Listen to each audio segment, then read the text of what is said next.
Hallelujah. അപ്പോൾ എബ്രായ ലേഖനത്തിൽ വരുമ്പോൾ 11-ാം അധ്യായത്തിൻ്റെ 23-ാമത്തെ വാക്യം വായിക്കുമ്പോൾ,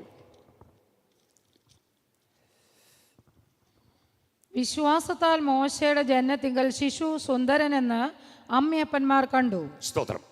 ആരാ കണ്ടത്? അമ്മയപ്പന്മാർ കണ്ടു. അവർക്ക് വായിച്ചു. അമ്മ മാത്രമല്ല, അപ്പനും. മക്കളെ വളർത്തുന്നതിൽ അപ്പനും അമ്മയ്ക്കും റോളുണ്ട്. ചില വീട്ടിൽ നിന്നറിയാം, അപ്പനും രാവിലെ ഒരു പോക്ക,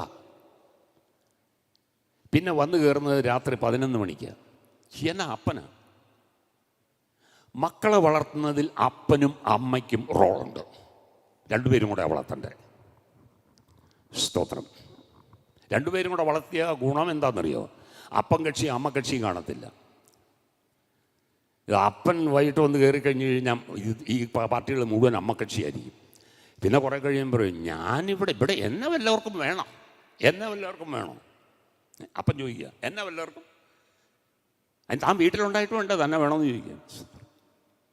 ആർക്കണ്ടൊക്കെ കൊള്ളുന്നുണ്ടെന്ന് തോന്നുന്നു. സ്തോത്രം. രണ്ടുപേരും കൂടെ വളർത്തണ്ടേ. ചിലർ പറയും ഞങ്ങളുടെ കഴിഞ്ഞു പോയി വാസ്തവ, വളർത്തൊക്കെ കഴിഞ്ഞെന്ന്. ഞാൻ ഇനിയുള്ളവരുടെ കാര്യം ഞാൻ പ്രൈസ് ഗോഡ്, ഇപ്പോൾ വളർത്തിക്കൊണ്ടിരിക്കുന്നു.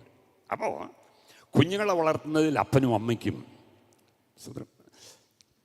ഇപ്പോൾ കുഞ്ഞുങ്ങൾ വളരുന്ന അവരൊക്കെ എഴുതിയെടുക്കുന്നുണ്ട് നോട്ട്. സ്വതന്ത്രം. കല്യാണം കഴിക്കാനുള്ളവർ എഴുതുന്നുണ്ടെന്ന് തോന്നുന്നു. കൊള്ളാം, നോട്ട് ചെയ്ത് വെച്ചോ. സ്തോത്രം. അപ്പോൾ രണ്ടുപേർക്കും